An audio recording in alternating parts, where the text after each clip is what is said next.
It should also be noted that the best form of cooperation working together may also vary depending on the type of problem to be addressed.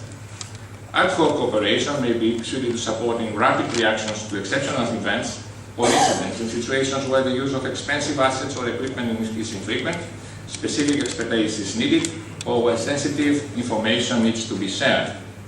However, permanent coordination is more suited to situations where long-term needs are identified and maybe in some cases where obligations are created by law.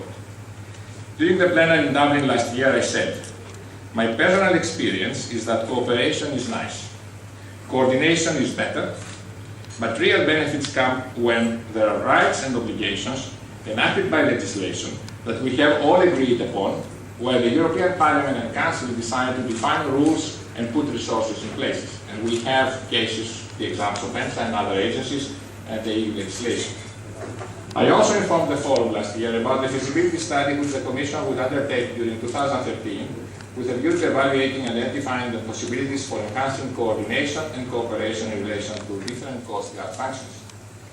A significant amount of cooperation and coordination among Member States in the delivery of these services already exists. In fact, our consultant has identified some 70 collaborative structures. As I explained, the Commission and the Member States need to assess whether further synergies can be established between European Coast Guard functions, and if so, how this should be implemented. The study is ongoing and most, if not all of you, have been contacted by our consultant. We expect the study will be finished by the end of this year. However, while the report is important, progress in this area will depend to a very great extent on you and your national services.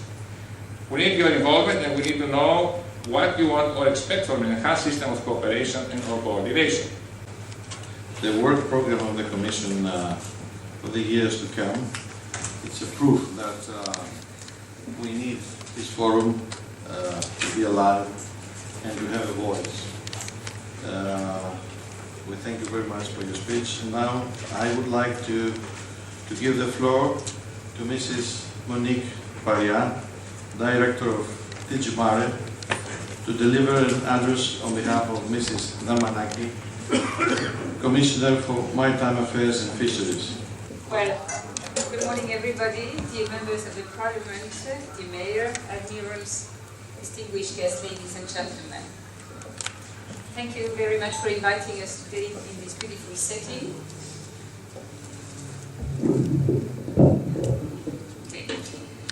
DG Mare, as was said, has been following the work of the European Coast Guard from the very beginning with great interest. I'm thus fully aware of the forum importance and the role it plays to achieve Coast Guard cooperation. Every day you are in action at sea, facing specificities. We very much welcome the European Coast Guard Forum initiative as it aims to develop all-encompassing approach from a maritime enforcement angle. Today's global world requires global solutions, and people working on and around the sea knows this even better than anyone else. More cooperation is fundamental to safeguard our interests, to protect our citizens, and to, in time of economic crisis, save and reduce budget. You are the place where global security and cooperation meet. Cooperation provides an opportunity to acquire together what would be out of reach in developing organization. The way, how deep it will go, and the way it will be structured is pretty much your responsibility. And the Commission cannot mingle into it. But we can support it. We can accompany it, we can help it. This is what we are trying to do at 3 different levels. First of all, we are trying to provide a wider political framework by designing a maritime security strategy. Secondly, I will come back on all these items. By creating then the conditions for a smart and seamless exchange of data to enable an efficient maritime surveillance with the development of a common information sharing environment. And thirdly, by supporting, including financially, any initiative you may want to develop towards a more integrated cooperation. The European Commission, together with the External Action Service, is for the moment working on developing a security angle to the integrated maritime policy, or reversely giving a maritime dimension to our common security and defense policy. It is clear that without security, the whole range of activities can no longer be viewed in isolation, just like the distinction between military and civil technology has become blurred, and innovations in sectors like space and maritime surveillance have both. Thank you very much, distinguished participants of the Heads of Coast Guard Conference. It is an honor for me to give you a flavor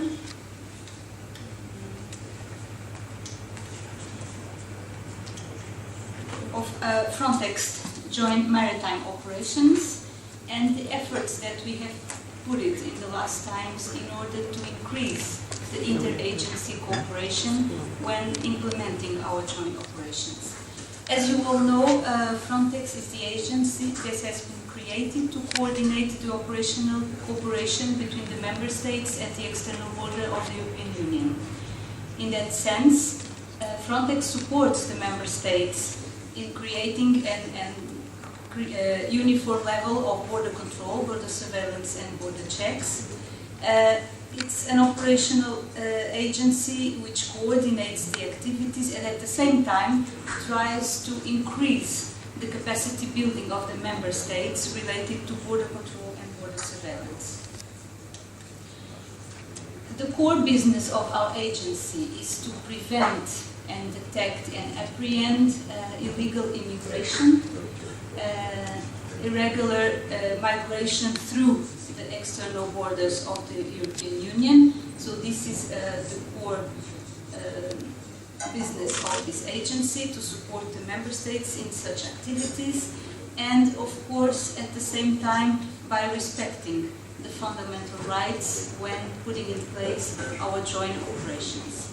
Our target is to improve the conditions of border surveillance and creating a better awareness of the situations before we are confronted, especially at sea, sometimes with very dramatic situations, but also at the same time to detect facilitators and criminals that are related to illegal immigration, trafficking in human beings, smuggling, and to help the member states to create their criminal cases in order to put forward judicial processes against these criminals.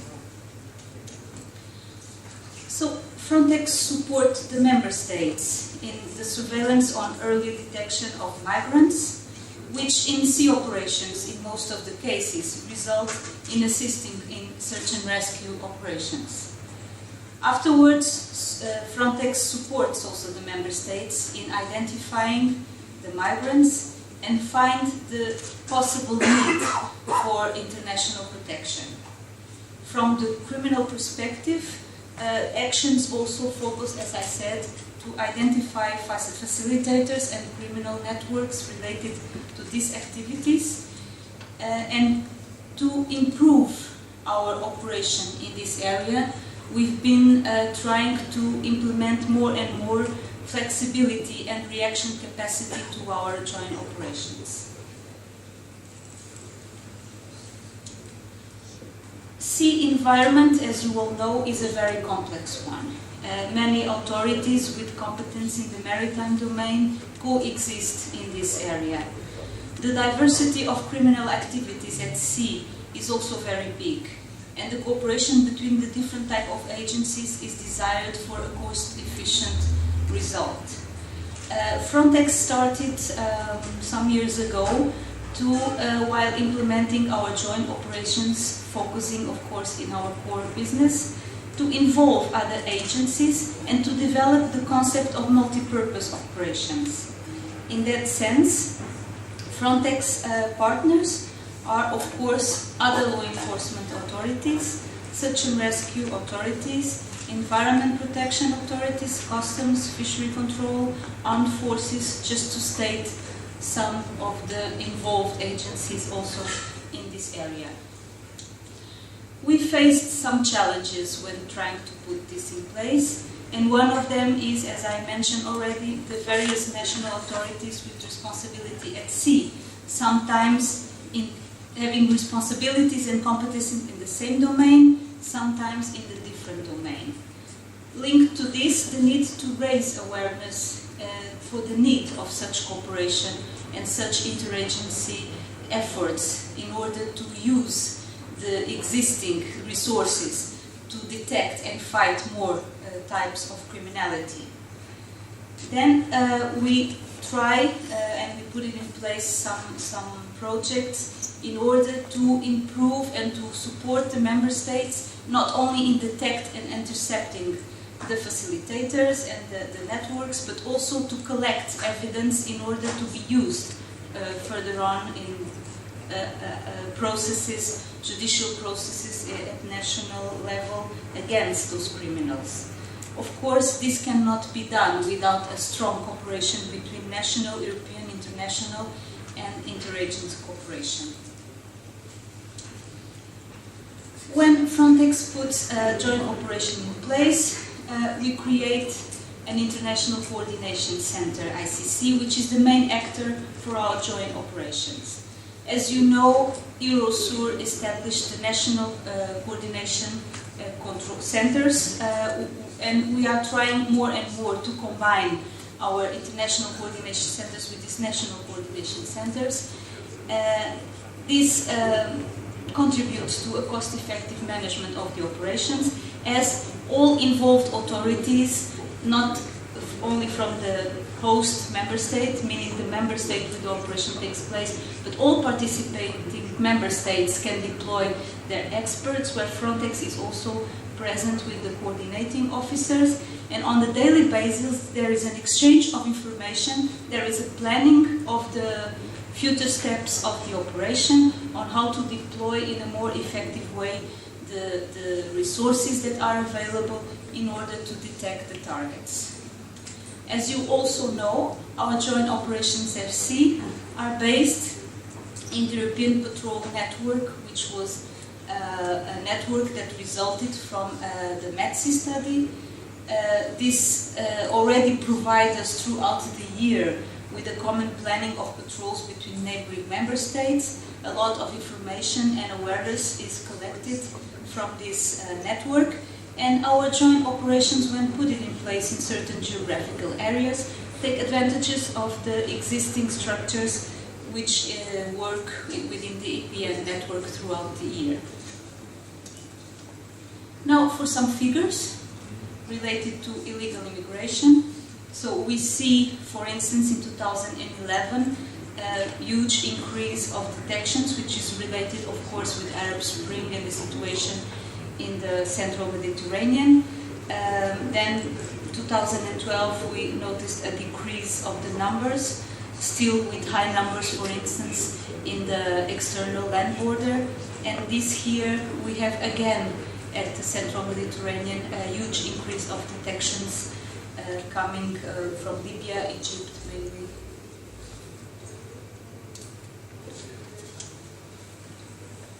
Syria, normally also not directly, but through Turkey, and coming a little bit from everywhere. Concerning the operational days that we put in place during our joint operations, and you know that we have been cut it a little bit in our budget, so it has been quite a struggle to keep more or less the same level of operational activities and operational days, but still we are capable, I think, to perform in high numbers. Now, giving you a little bit of what comes along in our joint operations. Of course, during the implementation of our joint operations, most or a very large number of the detections are immediately linked to search and rescue activities due to the type of boats that are used for this by these immigrant networks to smuggling these people or to to take these people into Europe. Most of them, as you know, are not seaworthy, or they are extremely loaded for its capacity. So in most of the cases, it turned to be a search and rescue activity. You can see also the numbers of people that have been rescued during the implementation of Frontex joint operations at sea. And being at sea and operating at sea, of course, we end up detecting other types of criminality. And we thought it would be interesting to show you the parallel activities that have been detected during Frontex joint operation, and especially focusing on our wish to increase the multi-purpose concept of our joint operation. So just related to drugs, you can see that already this year, by September, we had in our joint operation a detection of a huge amount of drugs, and you have also a calculation of the approximate value in euros of such detections. We just heard recently about cigarette smuggling, so almost 3 million of packets have been detected while having in place Frontex joint operations at sea. So this is also a contribution from our joint operations in cooperation with respective authorities.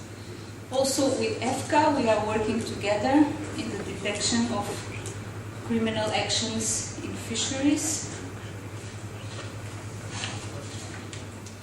Sea pollution, our surveillance assets detected already this year during 2 joint operations some areas of oil split. This is one of the cases in the joint operation in EAS, so in Italy, and another one in Spain, where a discharge of soybean oil has been detected by one of the aircrafts involved in Frontex joint operation. This is even a more particular case because during a surveillance activity we were able to detect a forest fire in shore. So this was really something new this year. But to achieve all these activities and to increase and improve the interagency cooperation, of course it is critical for us to cooperate with many different authorities and agencies that have specific competencies in all these areas. So this, for us, it's a step forward to increase and streamline the cooperation and to improve the capacity of fighting cross-border in the maritime domain by using existing resources and working together in this area. Frontex has been supporting the Baltic Sea region border control cooperation. We are involved in activities. We are supporting BSR BCC in the organization of different seminars and workshops, co-financing the activities. Also, the Black Sea Littoral States Border Coast Guard Cooperation. We have been participating in different activities. And last but not least, Frontex has been actively supporting the European Coast Guard Function Forum. We also, as it has been already said, been supporting by co-financing different activities. And of course, I would like to state that we are willing to continue such cooperation in the same models as we have done so far. This will not be the end of Frontex presentation, as I will give the floor now to my colleague, the head of Frontex unit, Mr. Hendrik Verdeyen. For the Coast Guard, the Hellenic Coast Guard, it's a great honor also for the forum and for my country that Mr. Metropoulos is with us today. A man dedicated to the sea and the maritime world, a man who has served the ideals and the objectives of IMO with a long-standing contribution within the IMO context.